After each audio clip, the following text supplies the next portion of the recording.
우리는 종종 누군가의 선택을 그 순간의 조건만으로 판단하곤 하죠. 연봉, 리그 수준, 커리어 마감지.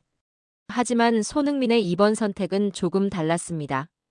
사람이 길을 고를 땐 눈앞의 이익보다 마음이 가는 방향이 더 중요하다고들 하죠. 속담에 가는 말이 고와야 오는 말이 곱다는 말이 있듯 손흥민이 향한 곳도 결국 자신이 가장 잘할 수 있는 무대, 그리고 누군가에게 좋은 영향을 줄 수 있는 방향이었습니다. 지금부터 그 선택의 이면, 그리고 그 안에 숨겨진 진짜 이유를 함께 짚어보려 합니다. 안녕하세요, 한올 이야기입니다. 우리의 장한 청년 손흥민에게 칭찬과 응원의 댓글과 구독, 좋아요도 부탁드립니다. 그럼 왜 손흥민은 사우디가 아니라 미국을 택했는지 알아보러 가시죠.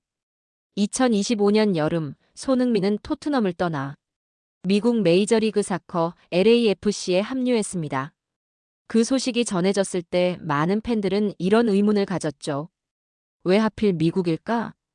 사우디에서는 몇 배 많은 돈을 제안한 것으로 알려졌습니다. 보도에 따라서는 연봉 1,000억 원대까지도 거론됐습니다. 그런데 손흥민은 그 제안을 거절하고 미국행을 택했습니다. 단순히 돈이 전부였다면 계산은 너무도 쉬웠을 겁니다. 하지만 손흥민은 마지막 커리어를 가장 잘 쓸 수 있는 무대를 선택한 거죠.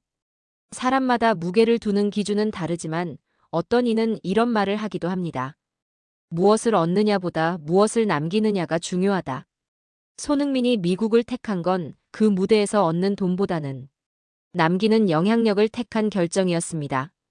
손흥민에게 사우디는 분명 매력적인 카드였던 것도 사실입니다. 실제로 알나스르, 알힐랄 등 거물급 팀들이 그를 노렸고 보도에 따르면 수천억 원대 연봉 제안도 있었다고 합니다. 하지만 그는 가지 않았습니다. 그 이유는 단순히 미국이 더 좋아 보여서는 아니었죠. 손흥민은 과거에도 비슷한 선택을 한 적이 있습니다. 대표팀 경기를 위해 소속팀보다 국가대표를 우선한 적도 있었고 몸 상태가 완벽하지 않아도 나라를 위한 경기는 거의 빠지지 않았죠. 이런 걸 두고 사람들은 손흥민은 애국자다라는 말을 합니다. 하지만 그건 단순한 칭찬이 아니라 그의 선택 기준이 어디에 있는지를 보여주는 증거입니다. 돈으로 살 수 없는 가치는 존재한다는 말이 있습니다. 손흥민이 이번에 거절한 건 단순히 계약서 하나가 아니라 자신이 믿는 기준을 지키기 위한 선택이었죠. 손흥민이 LAFC로부터 받은 조건은 단순한 연봉이나 계약 기간 수준이 아니었습니다. 미국 현지 매체에서는 이 계약을 두고 사실상 단장급 대우라고 표현했을 정도죠. 실제로 손흥민은 LAFC 이적 과정에서 단순히 팀의 일원으로 합류한 것이 아니라 팀 구성에 직접 관여할 수 있는 권한을 받았습니다. 구단 측은 손흥민에게 앞으로 영입할 선수들에 대한 추천까지 요청했고, 이는 마치 리오넬 메시가 인터 마이애미에 입단했을 당시 과거 바르셀로나 동료들을 불러 모은 것과 비슷한 흐름이었습니다.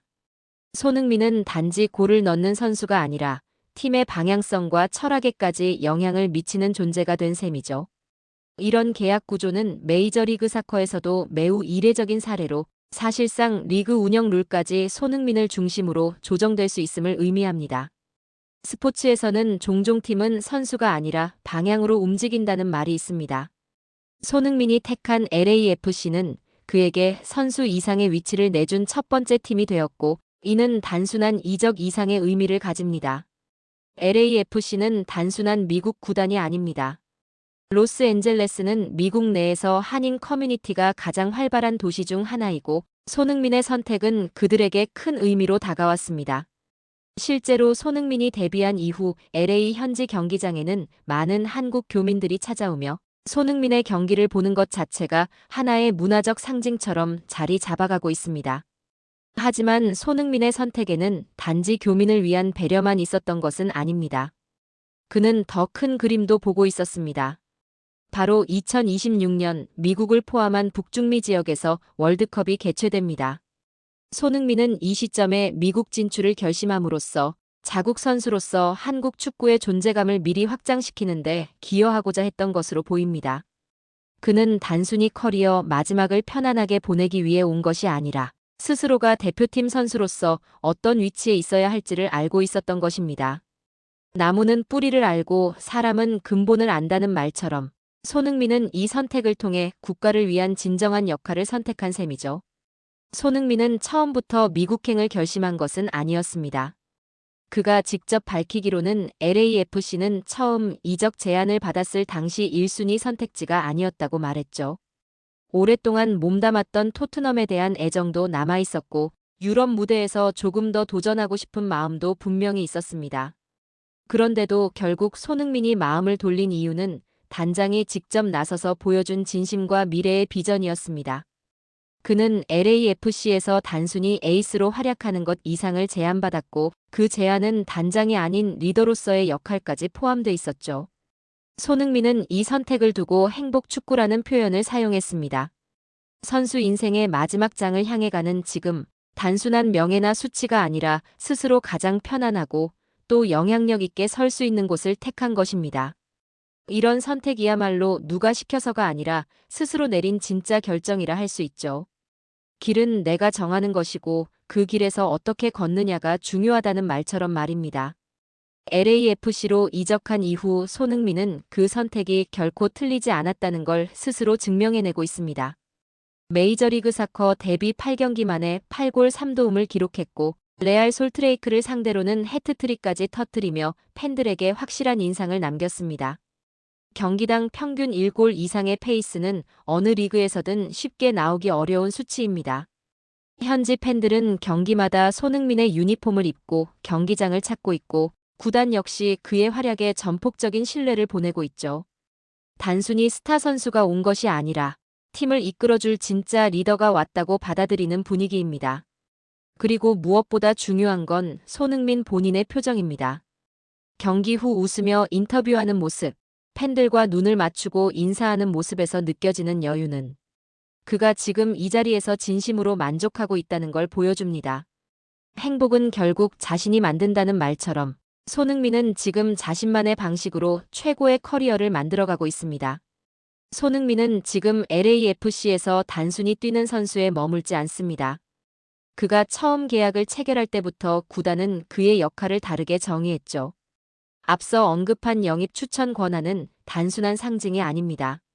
실제로 구단 내부에서는 손흥민의 의사를 반영한 스카우팅과 영입 움직임이 진행 중이라는 보도도 나왔습니다.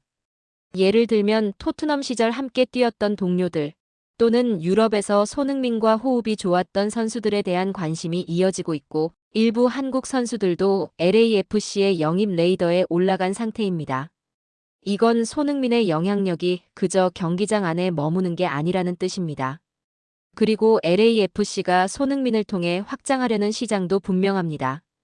아시아, 특히 한국과 일본 시장에서 팬덤 확대, 중계권 협상, 굿즈 판매 등 브랜드 측면에서도 손흥민의 존재는 투자 그 이상의 수익을 만들어내고 있죠. 그래서 손흥민은 지금 단순히 뛰는 선수가 아니라 구단 운영의 방향성에 실질적인 영향을 미치는 인물입니다.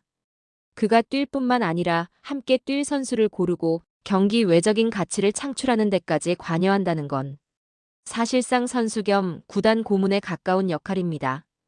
과거 메시가 인터 마이애미에서 했던 바로 그 역할을 지금 손흥민이 LAFC에서 해내고 있는 겁니다. 손흥민의 이적이 특별한 이유는 그가 단순히 새 유니폼을 입었기 때문이 아닙니다. 그는 자신의 커리어에서 가장 중요한 시점에 어떻게 잘 마무리할 것인가를 생각했고 그 해답을 단순한 화려함이나 돈에서 찾지 않았습니다. 그보다는 자신이 가진 영향력을 가장 긍정적으로 쓸 수 있는 무대를 선택했죠. 교민들에게는 하나의 희망이 되었고 MLS에는 새로운 방향성을 제시하는 모델이 되었으며 한국 축구에는 월드컵 전선을 준비하는 대표 선수로서 더 큰 그림을 보여주고 있습니다. 손흥민의 이적은 단순한 결정이 아니었습니다. 그건 하나의 전략이었고 선택이었고 그리고 지금은 그 선택이 옳았음을 스스로 증명하고 있는 시간입니다. 무엇이 되느냐보다 무엇을 남기느냐가 중요하다는 말처럼 손흥민은 지금 선수 그 이상의 존재로 축구계에 의미 있는 흔적을 남기고 있습니다. 그리고 그가 앞으로 또 어떤 이름을 LA에 불러올지 이제는 경기 결과보다 그것이 더 궁금해지는 시점입니다. 오늘 한올 이야기에서는 손흥민이 왜 미국을 택했고 왜 LAFC였으며 그 안에 어떤 의미가 있었는지 함께 나눠봤습니다. 축구는 기록이지만 기록을 넘어 감동을 주는 선수는 많지 않습니다. 손흥민은 지금 그 둘을 동시에 해내고 있는 중이죠. 축구 선수로서의 손흥민, 한국인으로서의 손흥민, 인간으로서의 손흥민은 어디 하나 나무랄 데 없는 청년이지요. 그래서 사람들이 이렇게 좋아하나 봅니다. 10월에는 한국의 국가대표로서 경기가 있습니다. 부상 없이 잘하기를 바라며 손흥민 선수의 이야기는 계속 올리도록 하겠습니다. 지금까지 한올 이야기였습니다. 구독, 좋아요 부탁드리며 오늘도 감사합니다.